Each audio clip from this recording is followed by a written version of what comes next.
There we go. Okay, so welcome to creating a logo patch in BERNINA Embroidery Software version 8.2. And if you have questions for our presenter today, Debbi Lashbrook, please type them into the chat box on your control panel. We're going to have a short question and answer session at the very end. And we do have two handouts, and there's actually one JPEG file, and then there will be an EPS vector file that's going to be available on BERNINA.com. Unfortunately, GoToWebinar will not allow us to upload that file format of EPS. So it will come later, so you can rewatch the webinar and follow along with Debbi to create your logo patch. So if you're viewing on an Apple product, your presentation might look a little different. You'll either have to swipe left or right at the bottom of your screen to either view Debbi or the presentation. To ask questions, you're going to click on the question mark and it says question to type in, and those questions come directly to me. And then the handouts are located in the More tab. So it's going to be the three dots. I'm going to click More and then Handouts, and that's where you're going to find the two PDF instructions that Debbi has written for you and the JPEG file. You can download those at any time during the webinar. If you miss downloading those, they will also be available on BERNINA.com when we get this uploaded. And let's see, if you experience any technical issues, if you can't hear, you can't see, the best thing to do is exit the webinar or and then re-enter. That solves a lot of the problems. And this will be available probably next week to rewatch. So now I'd like to welcome Debbi Lashbrook to our presentation. Hi, Debbi. Hi, Emily. Thank you. And welcome, everyone.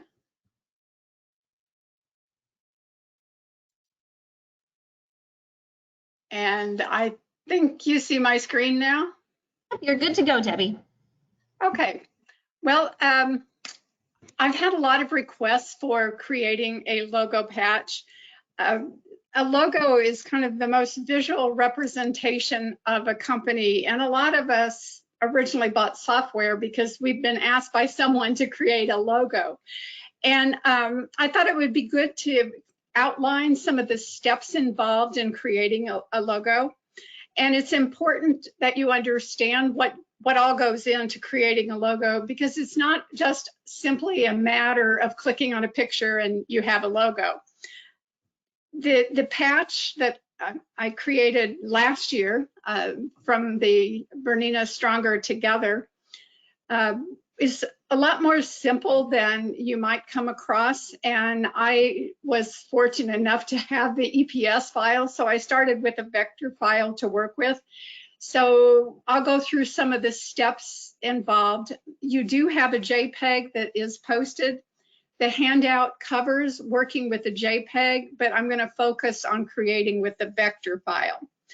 It is okay to do a combination of both automatic as well as manual tools, and that's what I did with this logo patch. So keep in mind that you don't always have to totally manually digitize a logo. So it's important when you're creating a logo, you have to think about the efficiency of a stitch out, how many tie-ins and tie-offs there are. So those are some of the issues that we're going to be addressing. And even if you don't create a logo, when you're creating a design, it's important for you to think about how efficient is this going to be to stitch out. So tie-ins and tie-offs are very important. So we're going to cover the challenges of digitizing a logo. We'll talk about choosing artwork, some digitizing decisions, how do you choose a font, editing tools that are in the software to help you make your logo better. And then I'm going to specifically talk about creating a patch for your logo. So when we're thinking about a logo, a lot of times the artwork that is generated for a logo is done with printing in mind. It's not done with embroidery in mind. So printing is a lot easier than embroidery, because these effects that you see up in the flower, for example, the gradient fills, do not translate into embroidery. You have to purposely use blending tools and different colors. And a lot of times the logo is so small that those effects are really lost. And then there's a lot of times too many details that you'll get in a printed picture that you can't really effectively use in a tiny logo. And especially if you're working for a logo that's going to be on a shirt, because those are generally 3 and maybe 3/4 inch square, and that's about the size you're going to be working with. So you always have to look at artwork and thinking about how can I make this more simple. Then lettering is also a challenge because the lettering is tiny, and we don't, in our software, we do have some fonts that can go pretty small, but sometimes the lettering is too small to be effectively read. And then you also have to consider what kind of fabric is it going to be on. Is this going to be on a knit? Because there are some special circumstances with knit fabrics, of course, because they have more pull. So when you are choosing artwork, you want to look for something that is clean and clear without too many fussy details, because you're not going to be able to interpret those into embroidery. So as few details as possible. A scan from a business card is not a good place to begin. So if you can get a hold of a larger piece of artwork that portrays the logo image, that's going to be better for you. So you have vectors and you have bitmaps, and a vector is the clean and crisp and sharp image.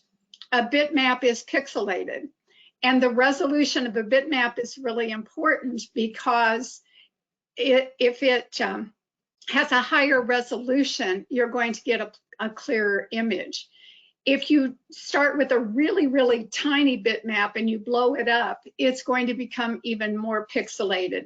So the size of the image, especially with bitmaps, is important because the larger the image is, the better off. And if you have to reduce the size of the image, you don't lose as much clarity as if you're going to take that bitmap and expand it.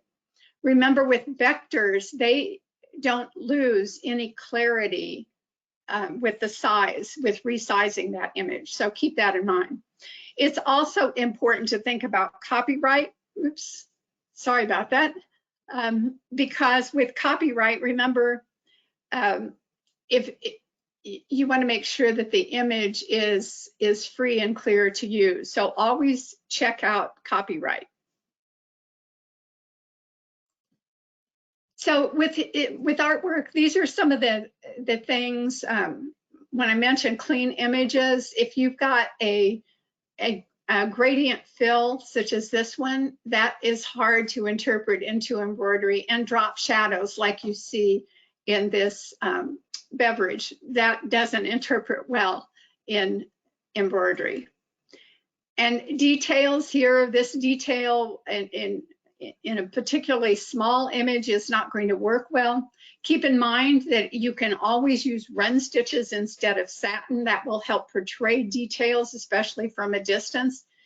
Also use a finer thread. Don't use your normal 40 weight thread. You can get 65 and 70 weight thread in a limited number of colors, and that will help you with details. And read out embroidery is where you use some of the background instead, and then put the details on the background rather than digitizing the background and then adding details on top of it. You can also use applique, and that's what I did with part of this patch. It's actually an applique patch. And then fine lines are better read in darker colors, so keep that in mind when you're choosing your colors for your logo. When you are downloading images, you can download an image at different sizes, and in some cases you can actually get a vector graphic. So I usually download both, and I want to get a larger bitmap, and a PNG is a bitmap. So remember that you can start larger and go smaller, but it's really hard to go smaller and start smaller and then go larger. Remember, with bitmaps, you're dealing with pixels, and so those are the little blocks of color. So the resolution is important, the DPI. And when you're working with a bitmap, you can't select bits and pieces of it. You have to edit the entire object. and it's hard to enlarge. Here's a bitmap that had a resolution of 72, 300, and 800, and you can see the difference in clarity. And just to show you how those auto-digitize, you can see quite a difference in the lower the resolution, the worse the image was translated into embroidery. With vector images, you have smooth edges, and each object can be selected after it's ungrouped and can be edited individually. So you have some additional advantages with vectors in that you can pick and choose. And then, like I mentioned earlier, you can resize it without loss in clarity. Remember that in our Corel Draw part, Artwork Canvas, we can also trace bitmap images and change them into vector images. So there are lots of different methods. The quality of the original image is still important. If you start with a small bitmap that's very pixelated, it's not going to make a good vector. So keep that in mind. And lettering, for the most part, does not help. You're always better to either start with an embroidery font or a true type font when you're creating your lettering. So one of your first steps is to study your artwork. Think about what is it going to go on for one thing. A shirt, as I mentioned earlier, generally 3 3/4 inch square is about the size that you'll be dealing with. If you're doing a digitizing for a hat, it has to be digitized in a different way because it's stitched from center out, and it's also smaller in height. So also think about what kind of fabric it's going to be on, because if it's a knit fabric, you're going to have to adjust the pull compensation. And when we talk about font challenges, sometimes if you're presented with a logo, you might be told you have to match this font. And if you can find out the name of the font, you're better off to, that way that you have a starting point. Or you might be free to choose a font. Maybe you're creating a logo for somebody and you're free to choose a font. So we're going to address some of the things when you are picking a font in that way. And you also have to think about the size and spacing of the lettering because you want it readable. And then method, how are you going to digitize that font? Processing the font from a vector image, as I mentioned earlier, is not the best way to go. And you can use either the built-in embroidery fonts and reshape them, or you can use true type fonts. You could manually digitize the font, but there's a lot to consider when you manually digitize a font. So it's often, especially if you're just beginning, it's not the best method to create that font.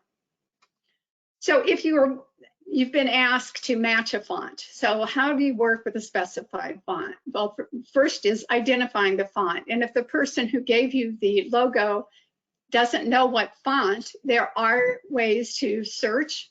So in a minute, the next slide, I have some font websites where you can view, you can actually upload a JPEG image and they will search, let you know what font was used.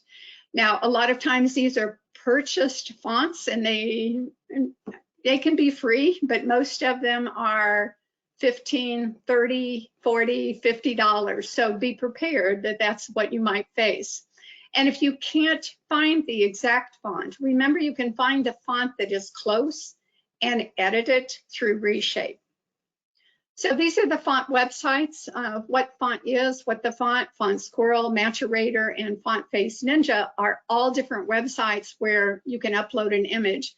And what that looks like, this shows, I just typed in, or actually did a screen capture of the image that was given to me of the font, and you upload it and you're asked to kind of match, and you're given different font choices. If you scroll down large enough, I actually did find a free font that I could download. And at the time I did the logo, that was over a year ago, there was another font that really matched even better than this. And that's the one I'm going to talk about when I show you how I digitize the patch.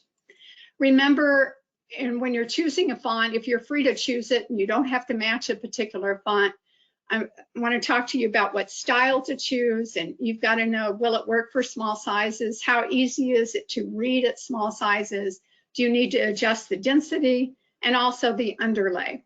So these are 4 of our small fonts, and these can be up as small as 1/4 of an inch. So as far as the size of a font, smaller than 1/4 inch does not embroider well, especially when you're using 40 weight thread. And I've got some samples to show you of differences in thread weights. A lot of times we've got the challenge of having lots of words in very small spaces. So you've got to think about, will the font be successful condensed? Tie-offs can decrease the efficiency of a stitch out. So usually it's better to not cut and trim between the lettering. The jump stitch kind of fades into the background. So keep that in mind. You don't necessarily have to have tie-offs between each of the letters and cutting the jump stitches, because that all takes time. And then consider the fabric. If it's fleece, the lettering is going to sink in, so you have to think of some ways to make that lettering stand out. Now, when we're looking at the style of font, we can look at block fonts versus script fonts. And in small letters, block fonts are always easier to read. Also, you want them sans serif, not serif. And serif are these little protrusions that you see in lettering. It's much easier to read these fonts without those small protrusions, especially when you get small. And these are fonts that I created in the software and then resized them for the slide. So that's why they look very ragged. And then upper and lowercase, it's always better, it's easier to read if you do uppercase, except where it comes to a script font. And script fonts in uppercase don't work well at all. I think you can see that from the slide. As far as spacing, you need to think of the spacing within the lettering as well as between the lettering.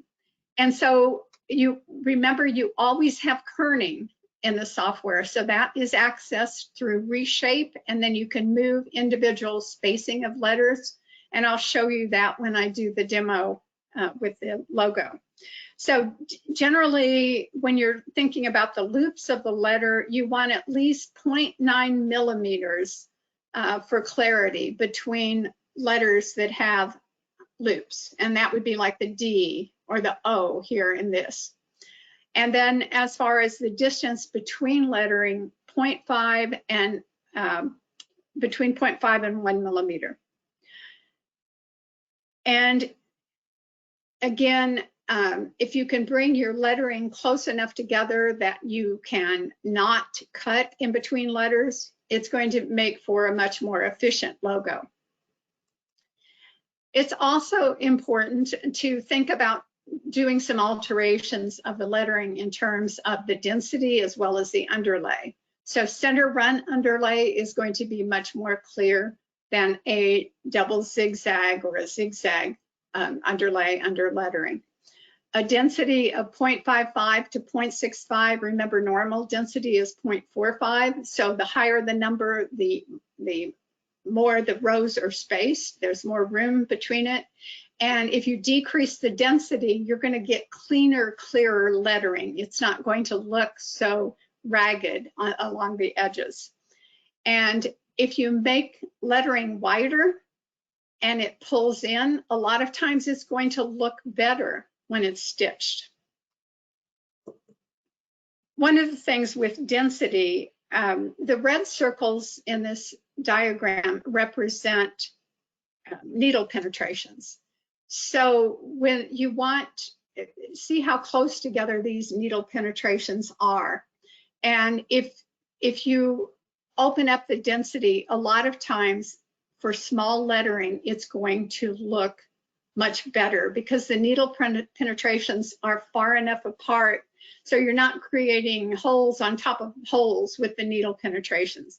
So keep that in mind to lessen the density. And then underlay, this is a center walk underlay. This has an edge walk underlay. So center walk is generally going to be better. And I actually tried the edge walk underlay initially with the lettering I used for the patch and ended up changing it to center walk, and the letters turned out a lot more clear. And this just shows you differences in the weight of thread. And these were stitched, I think I'd used about 3 millimeters, between 0.25, well, yeah, 3 millimeters in height. That's what was used for this. I was thinking it was 4, but no, it's 3 millimeters. And I did it in 40 weight, 60 weight, and 75 weight thread. And you can see how the density is much less here. This was consistent density in all of these. So the lighter weight thread gave more spacing. And the next sample that I have, this is actually the different lettering sizes.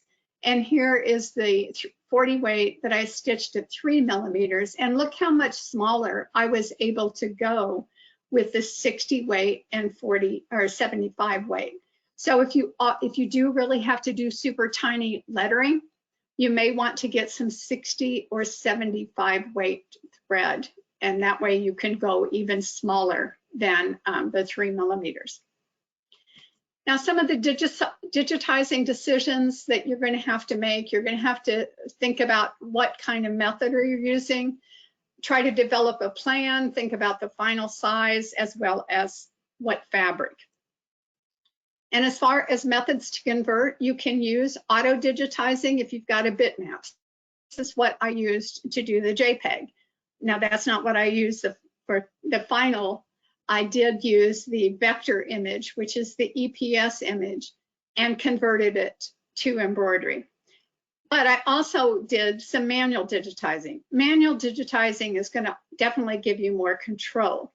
I ended up manually digitizing the background of the earth, and I also manually digitized the lettering. I did use a TrueType font, but I did not try to convert the lettering, the vector lettering, into embroidery. You also need to think about the colors, the stitch sequence, and a lot of times the size of the area is going to determine the stitch order as well as what needs to be in the background. And then, do you need to add any travel stitches? Because sometimes when you manually digitize, you have to think about those travel stitches. When you are converting, sometimes the software will add those, especially with auto digitizing.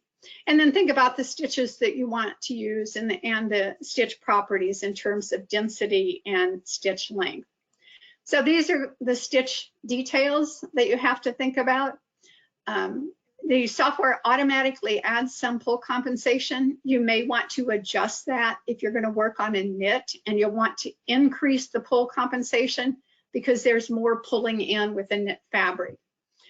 And the type of stitch, do you want a flat stitch? Do you want a texture? There's all sorts of things that can come into there, come into that decision. We've talked about density. Think about the stitch direction in terms of how smoothly the fill is going to stitch out. The stitch length has to be determined. The software defaults to a 4. I ended up changing the stitch length after I stitched out a couple of samples, because I wanted it less shiny. And the longer the stitch length, the shinier your fill is going to be. So I shortened the stitch length a little bit, and then I did make changes in the underlay. So when you're manually digitizing, you want to lock the artwork, you want to zoom in. You do have automatic fabrics in the software, so you can choose a knit fabric, and that way pull compensation will automatically be adjusted for you. So that is always an option. And then I will show you how I use travel stitches to eliminate some jumps. Another thing to understand when you are working with digitizing is that you have the opportunity to set the software to do the closest join. And the software then is going to add or put the starts and stops in there for you. If you don't have that activated, you're going to be digitizing where you want the design to start and stop. But if you have it activated and then change your mind, you definitely need to pay attention to starts and stops. So when we work through the digitizing the globe, you'll see some of that.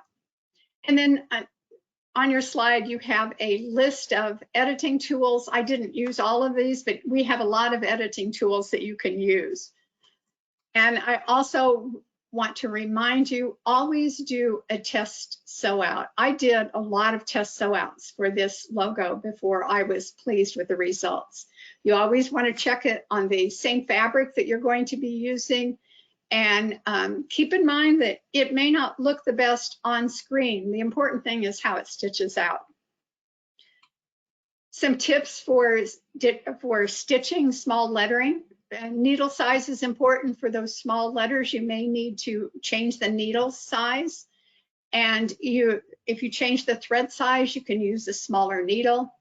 Also with tension, you want to decrease tension for your small letters and digitize them, not digitize, but stitch them slower, embroider them slower. So change your embroidery speed when you're doing small letters. And you can use a top cover as well. As far as stitching the patch, I did a placement line, and then I did a double cutting line to do the patch. And then after the placement line was stitched, I laid down fabric, then did the cutting line, and then I did a pair of scissors to trim it. And this was stitched on water-soluble stabilizer. Now, I made some changes in the patch, and I actually digitized my own underlay. So the first layer was a very open layer. I did a cross layer at an opposite angle, and then I did it more dense, not as dense as the software normally adds, but I did another patch that was the cover layer. And then the land was added, and then the lettering. So I'm going to show you some of the samples, and sorry, this is a little blurry, but my camera didn't do a good job of doing the close-up. This is the difference between an edge walk underlay and a single underlay, a center walk underlay. So you can see that that one extra line can really make the lettering less clear. So a center walk underlay is a good thing to use. I also made some changes from my first go run, and you can see I didn't even finish this one because I knew I was going to make changes. This was a regular one layer fill, and you can see the pull. See how off this line is around the edge of the earth. Here, I decided to do that layered fill that you're going to learn how to do. So I did 2 layers of the open with a heavier layer of the closed, and you can see that I didn't make any changes in the placement about outlines, so there was less pull with the layered fill. Another thing I did was in the final patch, I had changed the height of some of these letters so that the N and the I and the other N were shortened a bit, and this was to take care of pull. Okay, so let's open up the software and get started. Now, I did include instructions for auto digitizing. I'm not going to go over those, but just the vector image. And to get the vector, you're going to have to go to Artwork Canvas.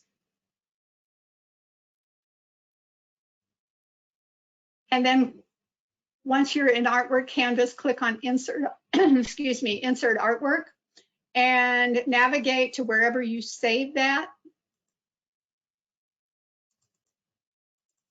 And it says EPS. And click on Import. And when you get this, just make sure that text is selected and click OK. And then remember, you have to press Enter. So I'm going to right click on this image and ungroup it because I want to eliminate this black outline. And then I'm also going to delete the lettering because I'm going to digitize the lettering. So after you do that, you'll want to select everything, and you can group this because that way you're going to be editing it all at once. I did find I wanted to make this smaller, so I did 3 inches by 3 inches. And then you're ready to convert this. And in the handout, I have you save this along the way. You know, I forgot one other step before. So that's what undo's for, right? I want to create a circle around this. So I'm going to use the Create Ellipse tool. And if you zoom in, you should be able to see. And what I found, I had to do this a couple of times. I had to select. Okay, I'm not going to use that method. Let me do. I want to put this in the center of the page, which is P. Maybe that will help.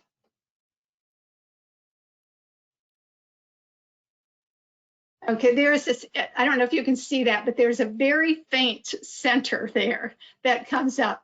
But I'm going to hold down the Shift and Control key, and I'm going to draw a line, an outline around it.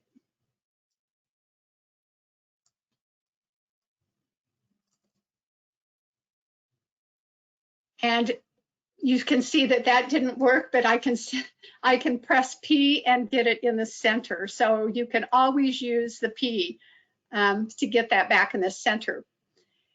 And what I want to do is change the size of that. So I'm going to lock the ratio, and I'm going to change that to I think it was 375. Let me double check on my, yeah, 375. And remember, when you have your lock ratio, it's going to change both the height and the width. Okay, now I'm ready to convert. So I'll select everything and convert that. And the circle that is around that, I used as a path to create the lettering. And let me switch to design, artistic view so you can see what that looks like. Okay, so here is when I decided, I did a test stitch out just to see how that would stitch. And this is when I decided I wanted to manually digitize my earth.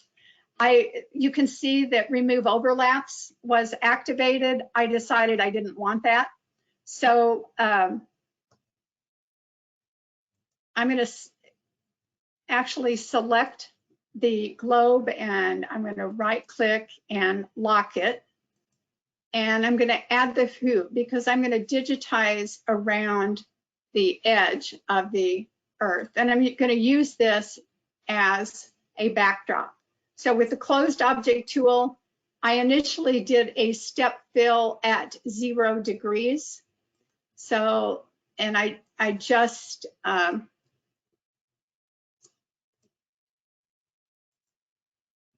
I just did it at a step 1. And so these are all right clicks. 4 right clicks are going to make a circle. And then I'll press enter. And so then I unlocked this and then deleted it. And I brought this and I moved it to the start. Now, I mentioned that I created layering. So once I selected that, I copied and pasted, and I changed the color. And then I pasted again and changed it to a 3rd color. And then these were moved to the beginning of the earth. And I changed the colors so it would make it easier to edit these to be more open. So if you select this and right click on step fill, that opens your object properties.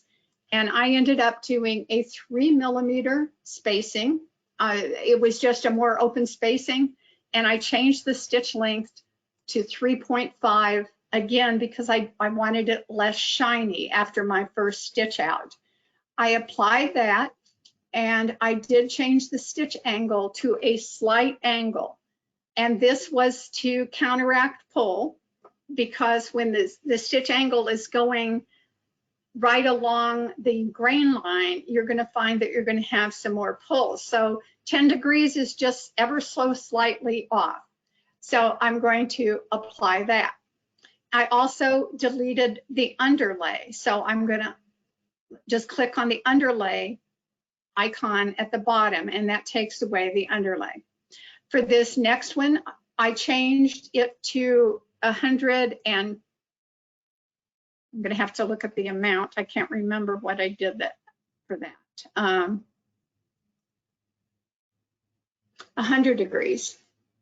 Again, I wanted it to go across the first layer. And so I applied that.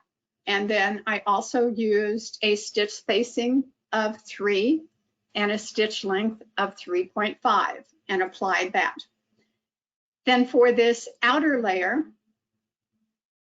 I opened it up a little bit, not as much. That third layer needs to have a good cover, and applied that. And for the stitch angle, I used 165. And this was a combination that worked well.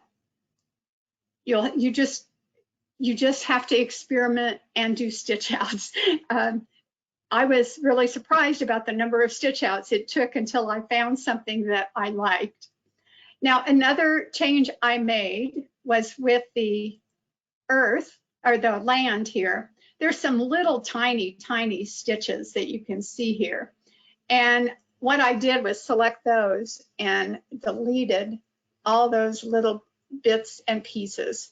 They didn't add much, so I did take those away.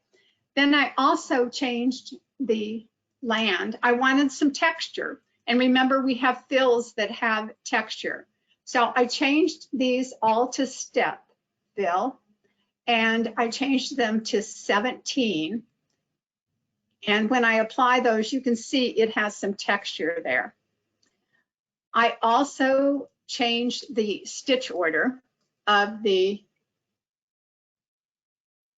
land. And anytime you don't want to accidentally choose something, remember that you can select it and lock it so you don't accidentally choose it. Now I'm selecting this in the order I want it to stitch. So I did this. This is actually Russia, and I hold down the Control key and select the Americas. Then I came over here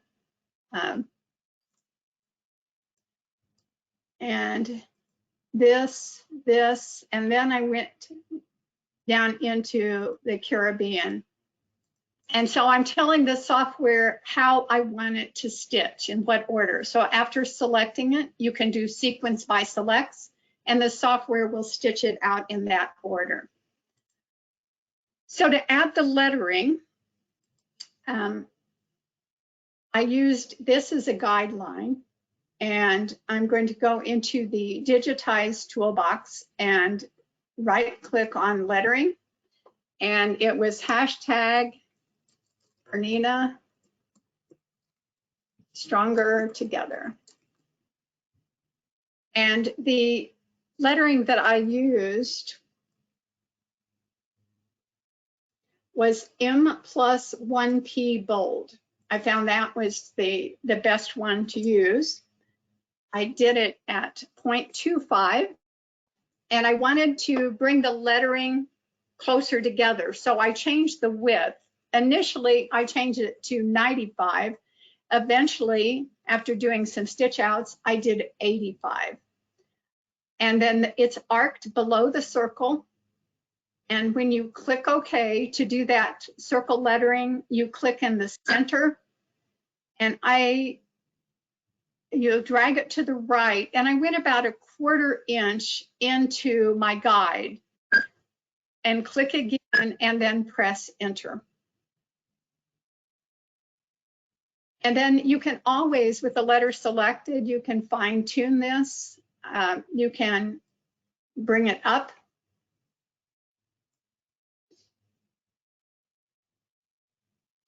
And I'm going to change that to red.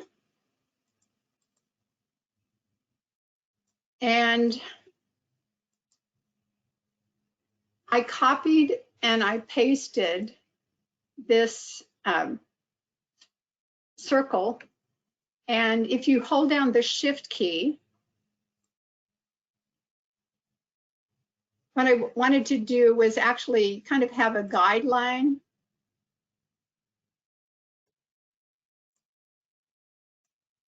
To be at the base of the letters.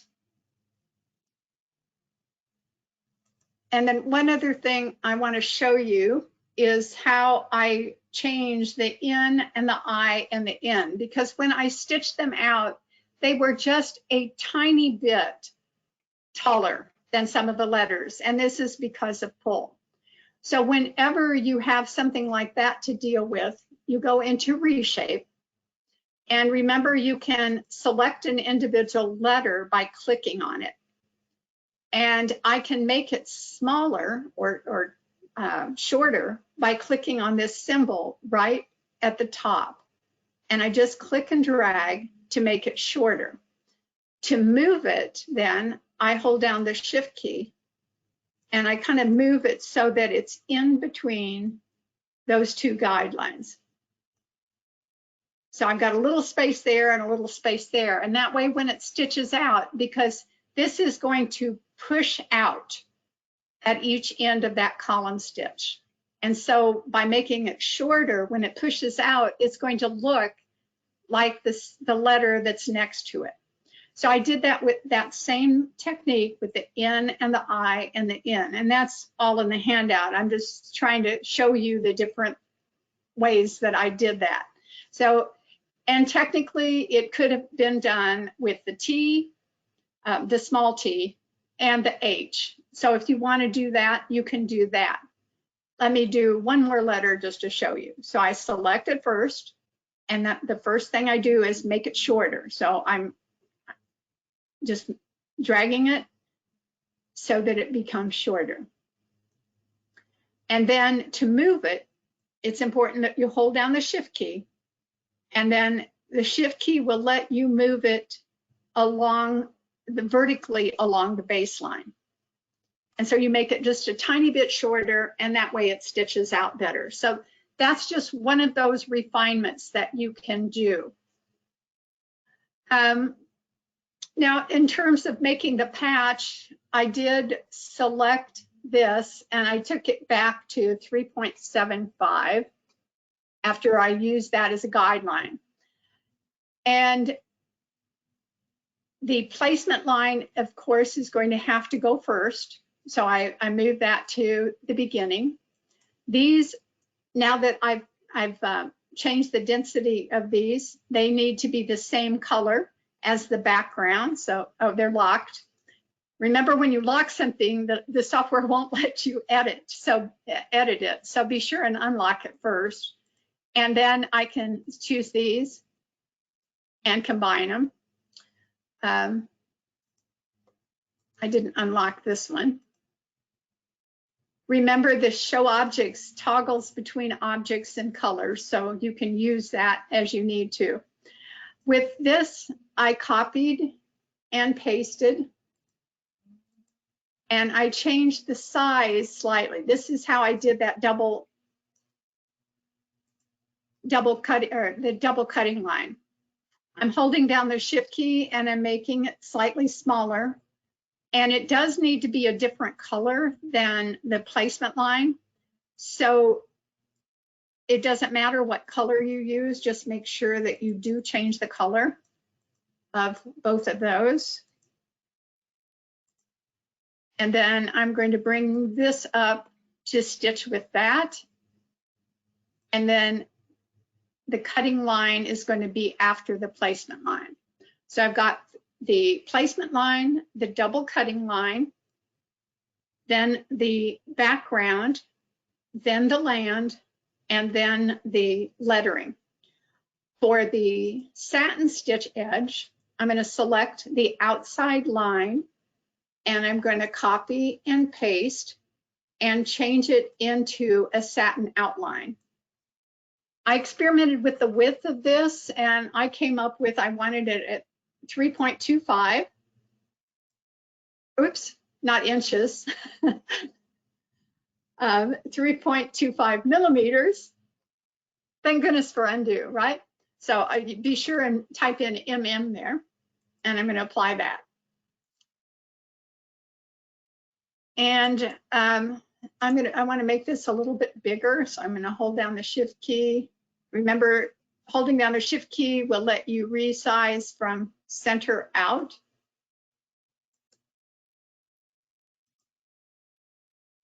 And then I did add the Great Lakes here. So I'm going to be in design view to do this, and I use the block digitizing tool. I did a satin fill, and I opened up the spacing a little bit. Remember, again, the higher the number, the more it opens up, and so the less dense it's going to be. With the block digitizing tool, I started at the tip of Lake Michigan.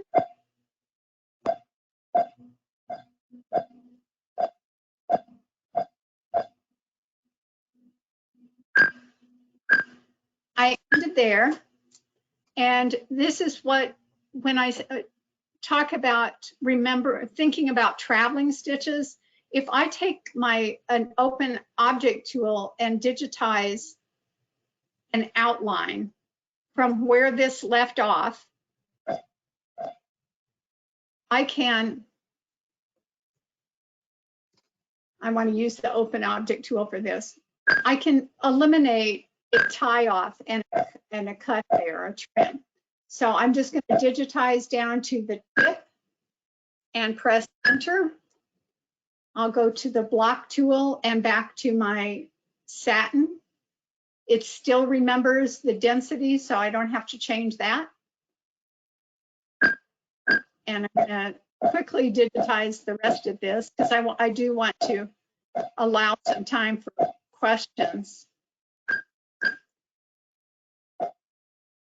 And here's when you have to think about what size is this actually going to be. I'm not being real careful about making this the exact shape.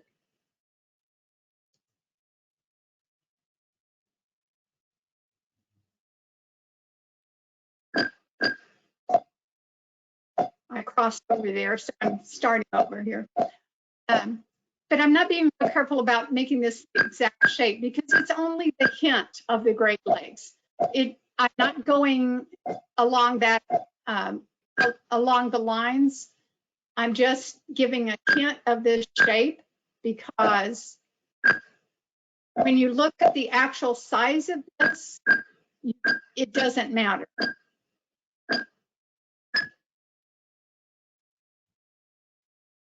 And I did outline there instead of,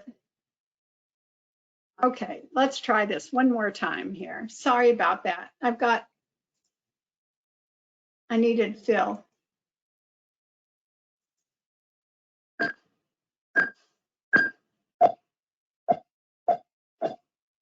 Third time's the charm. Remember, with the block digitizing tool, you have to go back and forth.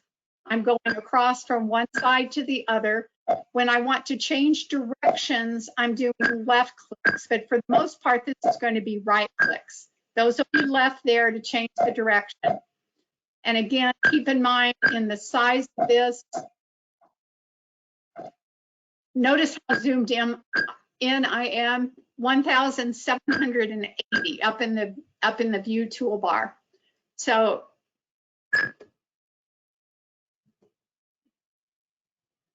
you can see now when I get to 100, see how tiny that is? So that's what I'm saying, just the hint of the Great Lakes. Now what I found out with this is I did want to remove overlaps.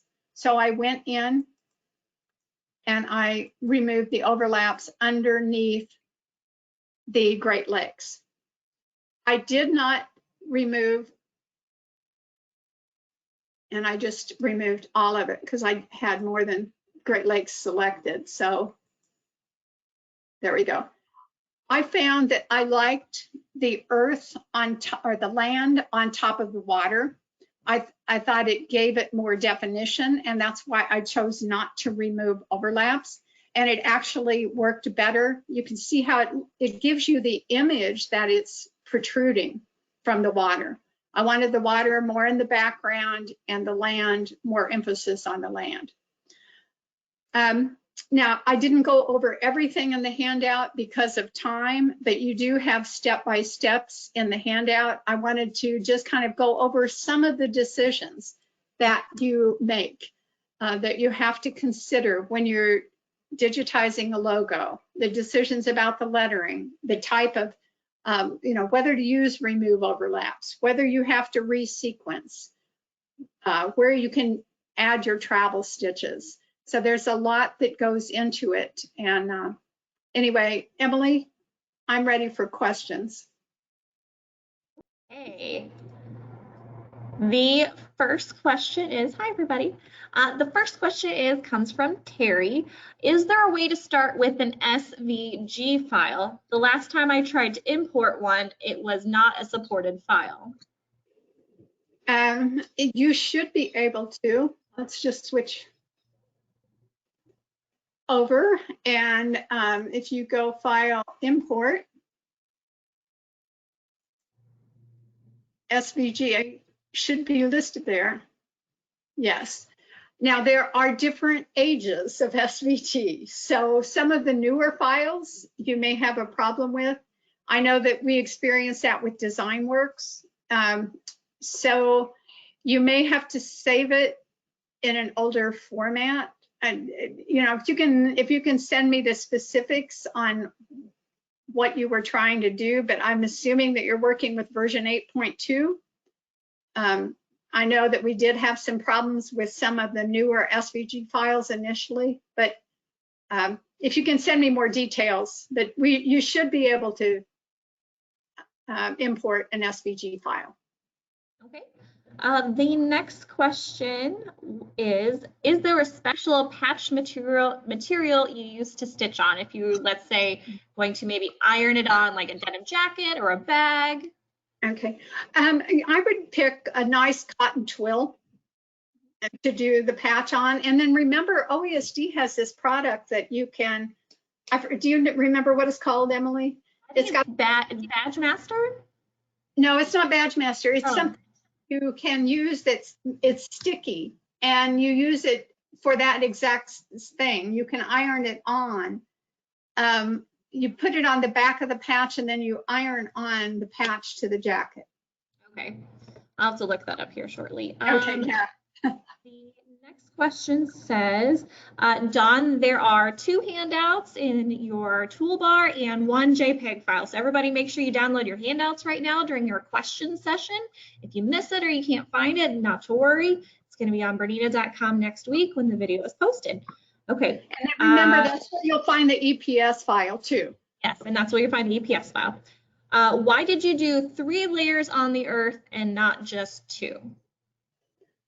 I wanted to do 2 open layers for one thing, and the cross hatch that I did where they were going in different angles, that helps prevent pulling in. So by doing the 2 layers versus just 1 layer of underlay, it creates a nice base, but it still gives you good density. And actually, I wish I could pass around the different samples that I stitched out, because with the 1 layer that just had regular underlay, the step underlay, it is so much denser than the 3 layers. So by using that layering, you're really able to get it the same density but opened up, so the final patch is more pliable. Oh, looks like Phyllis came through and she said that the stabilizer is fuse and seal cutaway. So it says great for applying pre-stitched designs, t-shirts, towels, bags, heat activated bond. So Thank you. Thank you, Phyllis. yes. It's like I knew it. I couldn't think of it. I haven't used that Yeah, one I yet, know. but I stick my nose in a computer all day, so it's kind of hard to keep up with all the products. sure. Okay. Joanne would like to know, how close do you trim to the stitching? Is there a particular type of scissor you like to use to get really close but not cut your threads that you've just stitched? I like the duckbill scissors that have that kind of flat surface, so you can get in there, you can get pretty close. And the zigzag, or the satin stitch that goes on top, is wide enough that it will cover that cut edge. Mhm. And if I go in back over here, you know, whenever you need to see what's going on, remember you can lighten the density of just something temporarily. So I can go here, and for the spacing, if I bring that up to, say, a 1, I can then see what's going on. So here's my double cutting line. And so by the time I cut, it's hard to get really, really close. So probably by the time you cut, that raw edge is going to be right here. And so this satin stitch is going to cover up that cut, even if you're not right there next to the cutting line.